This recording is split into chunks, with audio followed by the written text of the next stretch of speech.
semuanya, perkenalkan kami dari kelompok 14. Perkenalkan anggota kelompok kami, itu ada Ricky, Ari Kurniawan, dan saya Stephen Immanuel. Di sini kami akan menjelaskan tentang TOGAP ADM beserta langkah-langkah preliminary. Baiklah, kita akan langsung mulai ke materinya. Yang pertama kita akan mengenali dulu apa itu TOGAP dan apa itu ADM.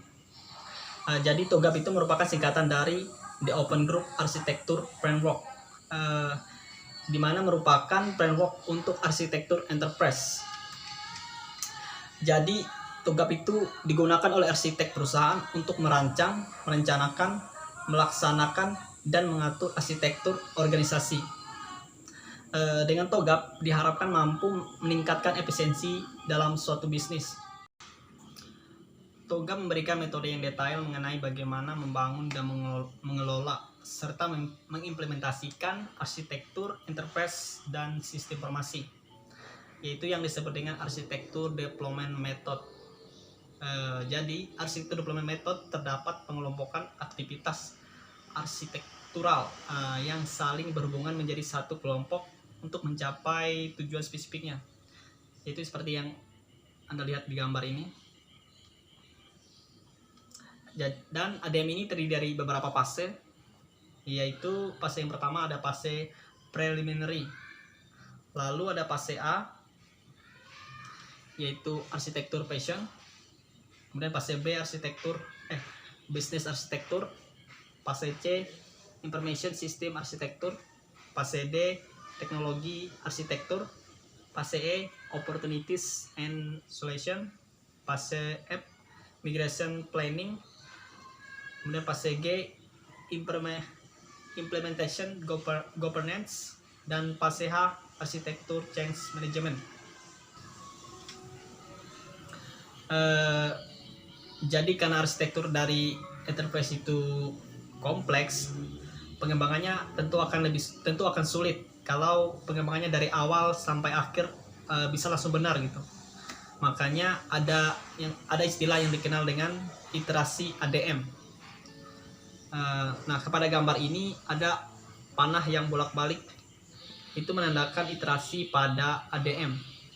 Iterasi ini dimana digunakan untuk menemukan arsitektur yang paling tepat untuk diimplementasikan pada enterprise. Begitu. Sebelum memulai preliminary fase, kita harus tahu apa tujuan dan outputnya. Jadi tujuannya yaitu yang pertama menentukan arsitektur capability, dan yang kedua menetapkan arsitektur capability yang ingin dicapai. Maksudnya dengan kita menilai kapabilitasnya bagaimana dan yang pengen dicapai itu bagaimana. Kemudian outputnya yaitu yang pertama ada organization model for enterprise arsitektur, kemudian yang kedua Taylor arsitektur framework, yang ketiga initial arsitektur repository, kemudian yang terakhir yang keempat arsitektur governance framework.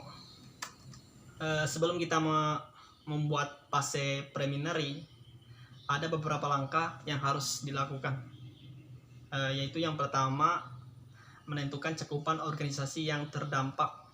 Maksudnya adalah ketika kita membuat suatu arsitektur, pastikan ada bagian dari arsitektur itu yang terdampak dan ada juga yang tidak.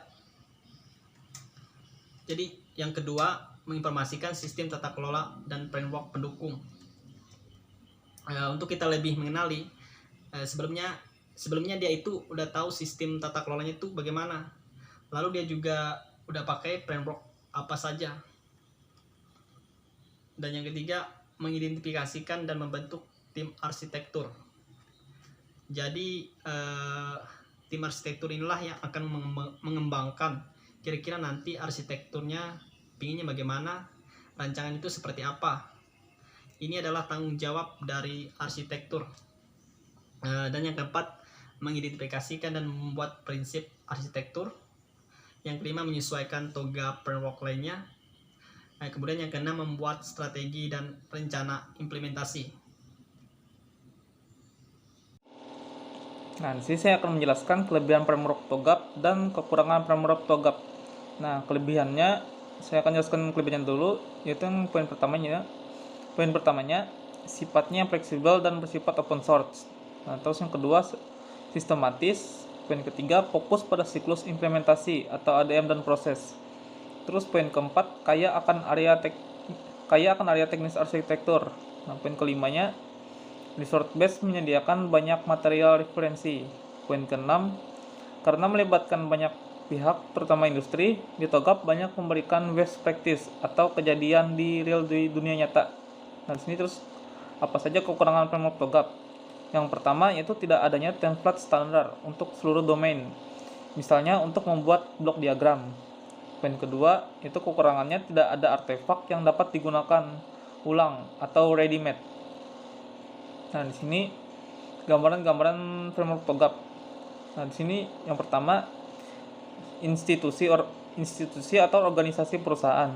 Nah, terus yang kedua era kemajuan sistem informasi. Tiga, perencanaan sistem informasi. Terus sini framework TOGAP atau ADM, yaitu yang dapat mempermudah pelaksanaan proses bisnis dan data yang dihasilkan lebih tepat, akurat, dan serta dapat memenuhi berbagai kebutuhan. Nah, di sini familiarity phase, framework and principles. Sini input langkah-langkah dari tahapan ini, yaitu yang pertama menentukan ruang lingkup enterprise organisasi. Terus yang kedua, komitmen manajemen dan dukungan framework. Terus yang ketiga, mendefinisikan serta membangun tim arsitektur dan organisasi, prinsip arsitektur, dan menerapkan tools dari arsitektur yang digunakan. Oke, arsitektur vision merupakan fase awal dari TOGAP ADM yang bertujuan untuk menyelaraskan pandangan mengenai alasan dilakukan perancangan enterprise arsitektur dalam mencapai tujuan utama organisasi dan mendefinisikan lingkup perencanaan arsitektur yang akan dibangun pada objek penelitian. Oke, selanjutnya kedua tentang business arsitektur. Menurut TOGAP ADM yang menjelaskan bahwa business arsitektur atau arsitektur bisnis menggambarkan strategi produk dan atau jasa dan organisasi fungsional proses informasi dan aspek geografis lingkungan bisnis. TOGAP menyebut bahwa arsitektur bisnis merupakan prasyarat dan pekerjaan arsitektur di setiap bidang data, aplikasi, teknologi. Dalam istilah praktis, arsitektur bisnis juga sering diperlukan sebagai sarana menunjukkan nilai bisnis dari pekerjaan berikutnya dan merupakan kunci dari stakeholder dan laba dan investasi pada stakeholder untuk mendukung berpartisipasi dalam kerja berikutnya.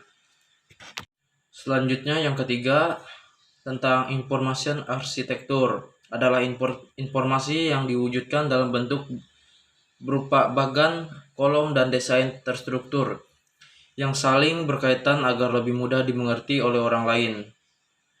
Misalnya secara khusus, menurut Karir Pondri, informasi arsitektur memiliki kaitan erat dengan user experience atau UX designs. Selanjutnya yang keempat, yaitu tentang teknologi arsitektur adalah blueprint sistem yang dibangun untuk diimplementasikan dan di-maintenance yang digunakan untuk menjelaskan dan menunjukkan bagaimana organisasi IT dan elemen manajemen informasi bekerja sama untuk efisiensi dalam mendukung tujuan dari organisasi. Kelima adalah opportunities and solution atau peluang dan solusi. Pada tahapan ini dilakukan perancangan arsitektur bisnis, perancangan arsitektur sistem informasi, dan perancangan arsitektur teknologi yang sudah diusulkan pada tahapan kerangka kerja sebelumnya. Kemudian dilanjutkan dengan mengusulkan solusi dari perancangan arsitektur yang sudah dirancang dengan tujuan untuk menghasilkan perancangan arsitektur teknologi, perancangan sistem informasi, dan perancangan arsitektur teknologi yang sesuai dengan target dalam perancangan arsitektur ini. Selanjutnya tentang migration planning. Pada fase ini bertujuan untuk memiliki proyek implementasi yang bervariasi menjadi urutan prioritas. Aktivitas mencakup penilaian ketergantungan biaya, manfaat, dan proyek migrasi yang bervariasi. Prioritas proyek akan berjalan untuk membentuk dasar dan perencanaan implementasi detail dan rencana migrasi beberapa tahap. Yang dilakukan di fase ini adalah yang pertama, menetapkan nilai bisnis untuk setiap paket kerja, dan yang kedua, memperkirakan kebutuhan sumber daya, waktu, proyek, dan pengiriman. Oke, yang selanjutnya tentang arsitektur change management. Proses ini menyediakan monitoring berkelanjutan dari hal-hal seperti pengembangan teknologi baru dan menentukan apakah akan dilakukan siklus pengembangan enterprise arsitektur dan lain-lain. Mungkin begitu saja penjelasan tentang langkah-langkah dari TOGAP ADM. Dan dari saya Ricky, sekian dan terima kasih.